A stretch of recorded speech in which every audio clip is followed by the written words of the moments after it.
Le message du jour vous est présenté par notre frère Marc.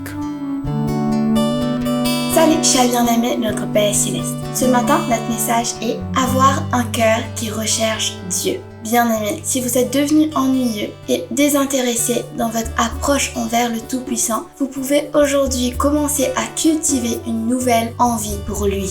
Désir. Avez-vous déjà, mes chers, ressenti ce genre de désir qui vous remplit d'anticipation? Comme le premier air frais tôt le matin, lorsque vous inspirez profondément, vous ne pouvez pas vous empêcher de sourire. Bien-aimés, cela ressemble-t-il au désir que vous ressentez, une délicieuse anticipation lorsque vous vous approchez de Dieu?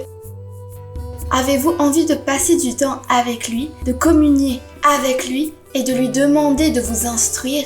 Courez-vous vers lui souvent avec ce désir? Le roi David, dans le psaume 63, premier, a fait connaître son désir pour Dieu, son désir d'être près de Dieu. Dieu, tu es mon Dieu, je te cherche, j'ai soif de toi comme quelqu'un dans une terre aride et vide où il n'y a pas d'eau. Nous chantions cette chanson en créole à l'église.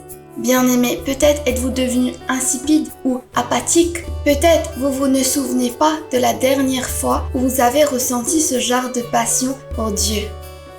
Peut-être avez-vous perdu votre désir de Dieu en permettant à d'autres choses de l'étouffer. Très cher, l'absence ne rend pas nécessairement le cœur plus affectueux dans cette relation. Une mentalité loin des yeux, loin du cœur peut se développer si nous ne le recherchons pas tout au long de notre journée. Très cher, quand on y pense, il est difficile de prendre pour acquis la bonté de Dieu. Mais nous pouvons tous plaider coupables.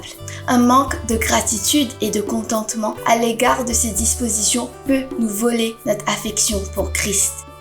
La perte du désir peut également être le résultat d'une communion brisée avec Dieu à cause du péché. Bien-aimés, lorsque Dieu ouvre nos yeux sur ce qui passe inaperçu et que nous ignorons sa claire conviction, nous développons un cœur endurci qui se refroidira jusqu'à ce que nous soyons brisés dans la repentance.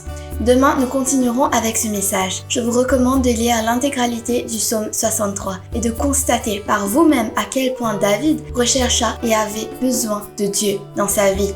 Que Dieu vous bénisse tous. Profitez de votre journée en lui. Au revoir. Si toi aussi tu crois que la parole de Dieu est une bénédiction, partage-la et sois une source de bénédiction pour les autres toi aussi.